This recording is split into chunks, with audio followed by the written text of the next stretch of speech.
before we get to talking about things, I just wanted to check this out now. Like, I'm a Metallica fan. Like, I like old school Metallica, quite a bit, and even the first Load album was really good.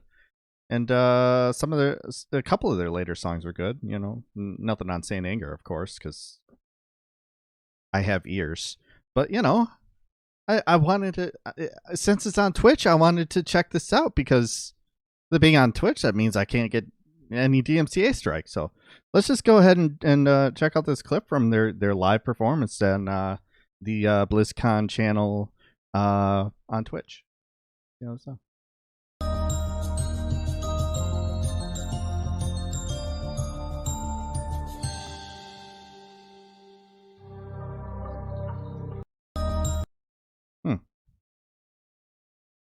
I, for one, think they've never sounded better.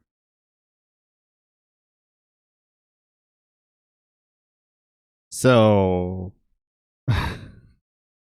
if you don't know what's going on, let's get some history real quick.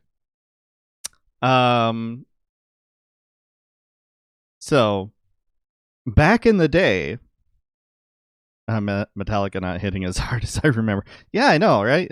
They really lost a step or two, didn't they? Back in the day, there was this little app called Napster, which was one of the first apps to start trading music downloads, specifically MP3 files, on the internet. And I was a slight purveyor of it. I only partially agreed with what happened regarding these guys. The main band, the main group to take issue with this site existing and them not being able to monetize their music this way, because it was all free. It was all free. It was just people sharing music. They labeled it as piracy and theft. There's an extent that I agree. There is. And so they sued Napster. It was Metallica. They got really very pissy about it. Multi-millionaires, Metallica. And they said they were doing it to cover for smaller bands, which most smaller bands usually didn't have weren't actually on Napster, because how it kind of worked was the more people who would download it would keep the part of the download up. Now I'm going to butcher this, and they would all contribute to the speed of the download. So if a local band put their stuff up on here, or a smaller band, and they already don't have a following, nobody's going to be able to download their stuff. Especially not fast. In any sort of meaningful way. I may have fell into LimeWire category and realized now how crap it was to do it now. Well, it's complicated. But yeah, Metallica decided to sue the fuck out of them out of this. Of course, it was actually because they were incredibly rich and they wanted to be able to get richer, even though they hadn't released an album in close to a decade. But, timing's everything, I guess. This, of course, caused a huge problem in the music industry. And this is where I point out why all of this was bad. Because while I agreed to an extent... Hi, Versa, welcome. While I agreed to an extent with Metallica on, musicians should get paid, which, yes, they should, I also worried about the slippery slope. And I was young at the time, but I had plans on becoming a professional musician. We all see how that worked out. I got to tour a little bit and stuff like that, but oh well. That's life. What wing am I? I am the wing of the blue-footed booby. Anyways, check the bio. The bio's there for people who are like unsure about what place they're in. Like you can literally just look at the bio and be like, I oh, tells me everything I need to know. Would you look at that?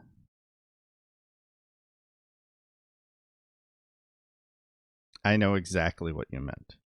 That is what is called a joke. Jesus Christ. Dave Mustaine has his own winery. Yeah. Like here's where things get fucky. Okay. So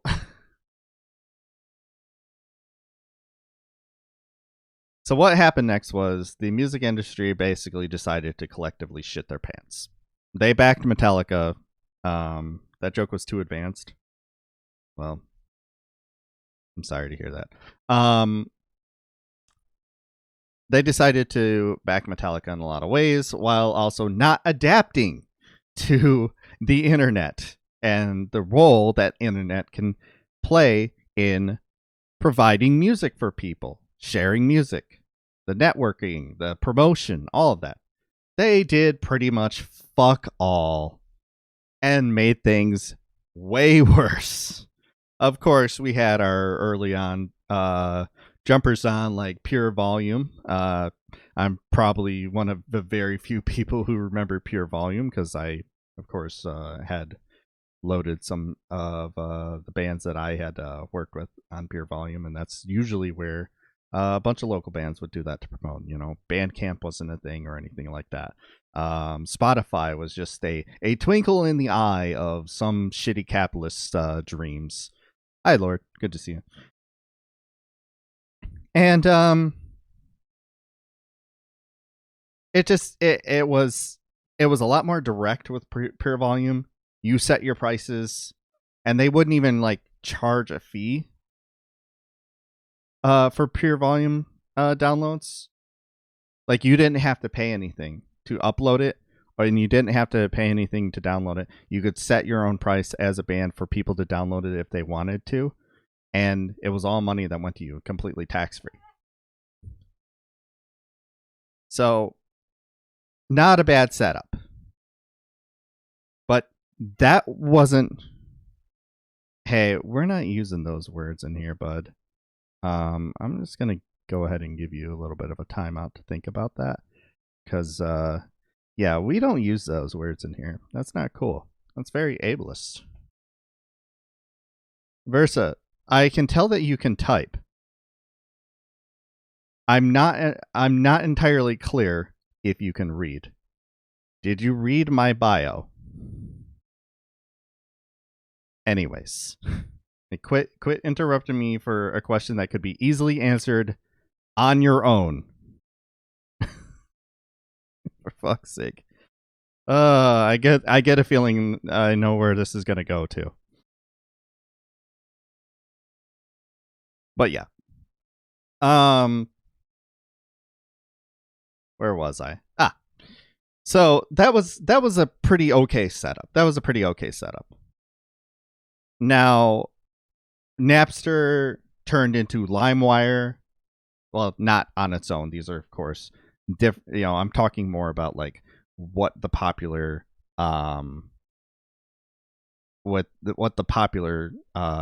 program was at the time, because Napster got sued into oblivion and turned into a pay for music site, which no one wanted to use because there were other means to get music for free.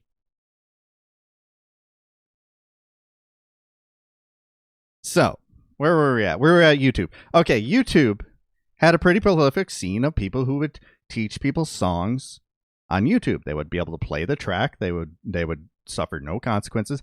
I know this because I relied on it when I used to play in a cover band. You know, learning to play songs just by reading tab is not always the best. Sea Bunny, hey, good to see you.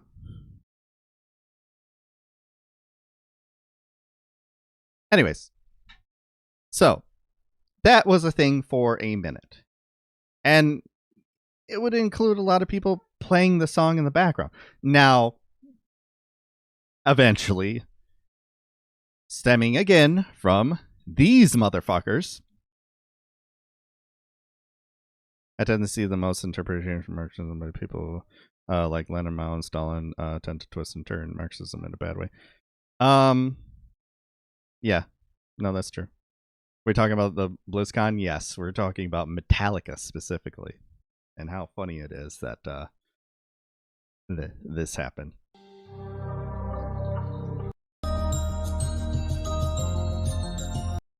So, people start, for one thing, it also started with a number of TV channels moving content over to YouTube. There, they could start talking about copyright, because now they had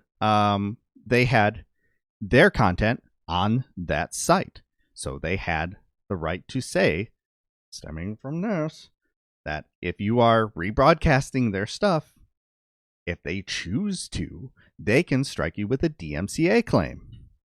This became a huge problem a few years ago.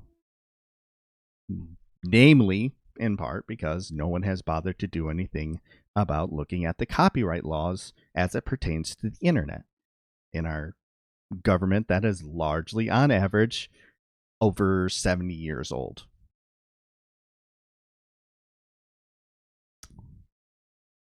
So, started in YouTube. So, what they would start doing, they would start demonetizing videos, and then it turned into full-on removing the videos themselves, which has, of course, stemmed from a number of things, the politics at the time, misinformation being broadcast off of YouTube, and they're finally doing more about it, except for they're also wrangling in things like leftist content that serves to debunk a lot of these talking points, and also music itself, and also video of news broadcasts, various things. And it trickled over to Twitch. You were here in political Twitch during the 2020 election. There were a number of streamers that were getting banned for watching a public event known as the Democratic presidential debates. Again, this is a public event. And CNN got a bug up their ass and started DMCA striking a bunch of people. Now, love them or hate them, Mike from PA decided to take them on, challenge them, and was able to get all his strikes removed because he was correct. Namely, because the one of the ones that was struck against him wasn't done by CNN itself, but was done by a weird shadow company that actually didn't exist. Okay, so back where we were talking about. Where were we? We left off at YouTube. We talked about Twitch. We talked about the DMCA strikes. So we brought up CNN, the mass strikes that they were doing, sometimes done through third-party companies that had no connection to CNN, which I won't get into the conspiracy theories about that, but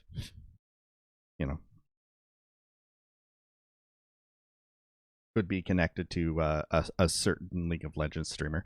Anyways, so we got past that, but they started being more and more restrictive towards music on Twitch because they didn't want to purchase the music licenses. This is the same problem on YouTube. They could just as easily and very cheaply purchase the music licenses from the music labels, the major ones. Most music labels are owned by a parent company that is something like 5-6 different companies.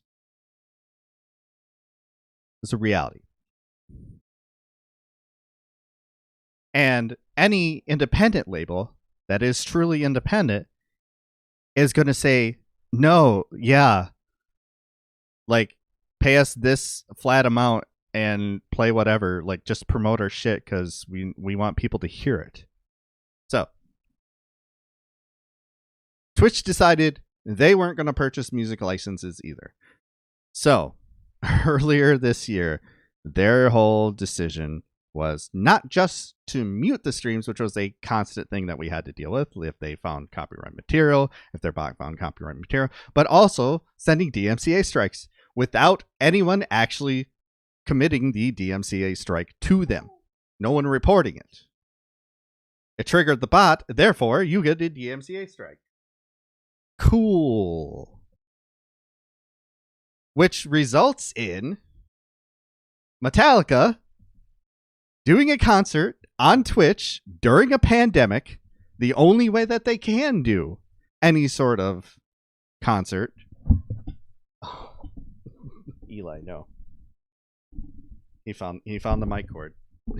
He found the mic cord. And sounding like this.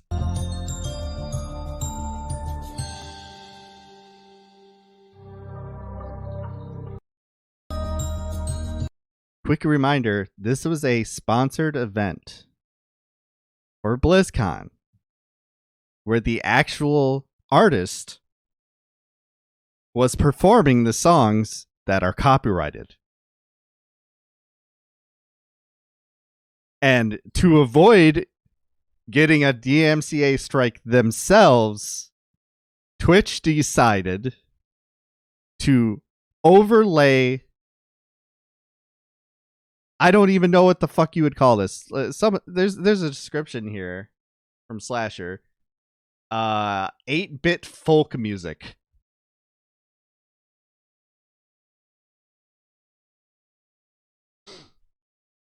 This, of course, also has expanded to Twitter too, by the way, just so you know.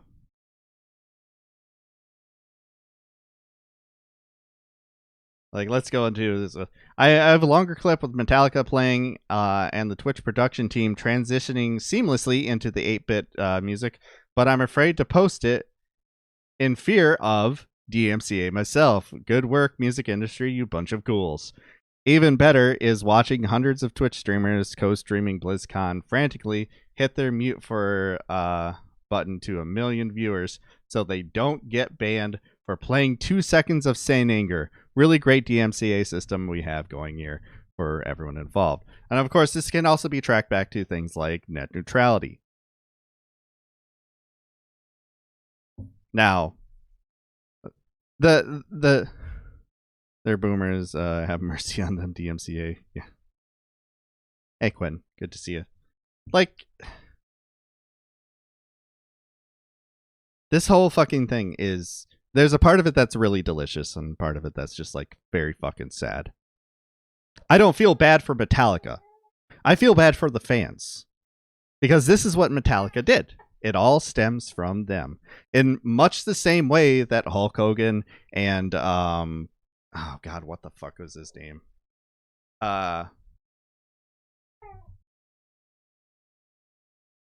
Peter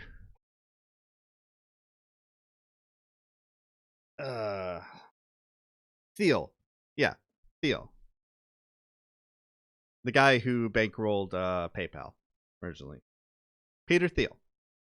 Went after Gawker magazine and basically destroyed them over a very true reporting of the fact that Hulk Hogan is a giant fucking racist because he says the words, I may be a little racist because I don't want my daughter dating a black man. Except he didn't say black man. In the same way that ruined news sites and sites like Twitter that have a large journalistic following on it and actually work to share journalism for people to see. This ruined the music industry. Now we can blame the entire music industry as a whole because the music industry refused to adapt to the internet and still refuses to. They're still about 15 years too late. They're resting on their laurels with having YouTube Music and uh, and Spotify pay out a fraction of a cent per play, which is way less than what they used to get before, and saving all the amounts that they're saving on promotion just being going into their own pockets. And it's going to lead to the inevitable collapse of the music industry. They're already heading there. The music industry, I seen an interpretation that boomers basically helped the music industry because they didn't know what kids wanted to listen to, so they just kind of let labels do whatever they want, and that's how you end up getting the grunge explosion, because people wanted to listen to something that wasn't, overprocessed garbage like cock rock from the 80s. It was a complete rejection of that entire thing. So they listened to something a little bit more gritty with less refined guitars, less virtuoso bullshit. And that became popular, because basically the music industry execs who were all boomers were like, I don't know what they want. They're like, we'll just throw money at everything and see what sticks. And you had things like the things get popular that were very weird through the 90s, like ska or swing music was a thing for a minute. Or this is where techno came out of. And then Gen X took over. And I'm sorry if you're a Gen Xer in chat, but I'm sorry, but you ruined the music industry. And everything became so risk averse. Because they didn't want to lose money. They wanted to maximize profit because this is what they were told to do. So now you get everything that is promoted sounds exactly the same as the next. And when there's a breakout artist, it's people that you're usually making things on SoundCloud themselves, and it explodes. Gone is the model of the label actually pushing anything or doing anything for artists short of paying for recordings, which artists then pay back. But that doesn't stop them from capitalizing more off of the artist's work than the artists themselves. And that's where the industry sits right now. And it's going to tank. It has been swirling the drain for a minute. And if I feel like the pandemic was actually very helpful to them, because now people are stuck inside having to use these apps. And there's a lot of artists who are releasing music very easily and very steadily. It also changed the business model of the music industry. It used to be pretty evenly split between how much money you can make between touring and releasing music. Now, all your money is made on the road.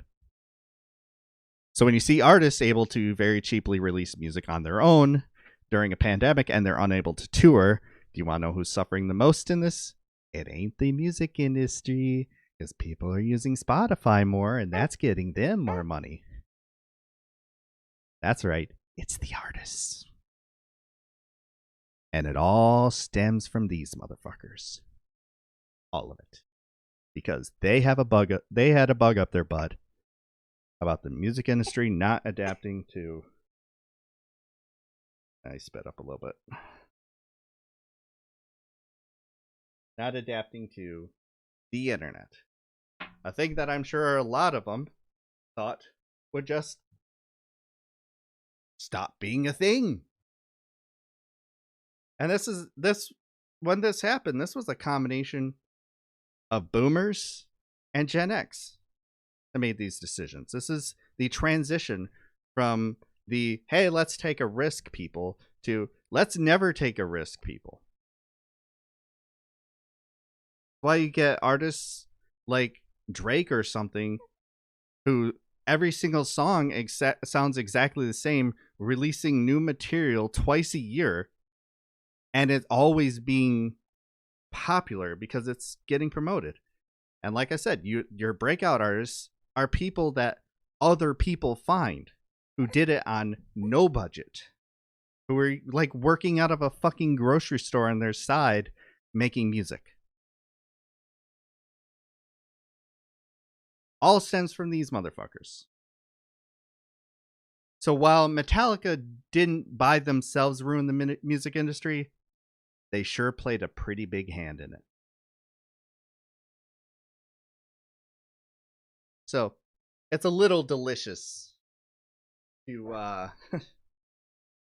to see this happen, and I'd love to see any sort of response they have about this. I'd love to see Lars Ulrich and his terrible drumming ass.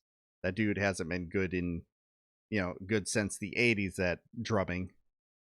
Come out and say, we fucked up. We shouldn't have sued Napster. We set a precedent that we shouldn't have set.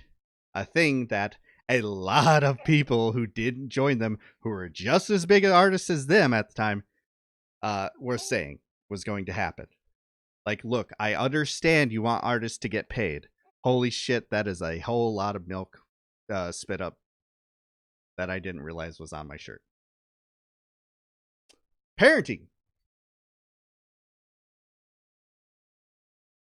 Look at these cheeks. If I could just stop for a second. Look at these chubby cheeks. Look at them. Hey, chubby cheeks. Hey, chubby cheeks. There's a chumper.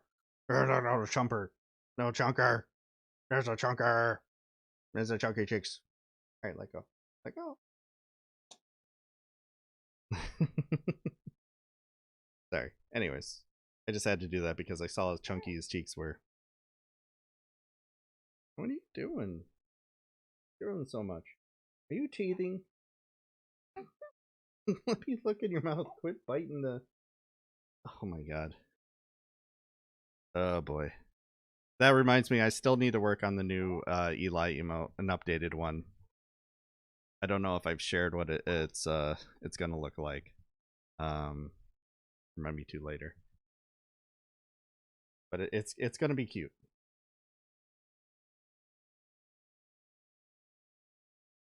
So yeah, fuck Metallica, and fuck the music industry. You will many times hear me as someone who got this close to being signed by a decent label, and then our singer decided to disappear, and everything fell to shit, and I got tired of being treated like a child, and blah blah blah blah blah blah. Endless stories. Why, I will always say there is no money in rock and roll.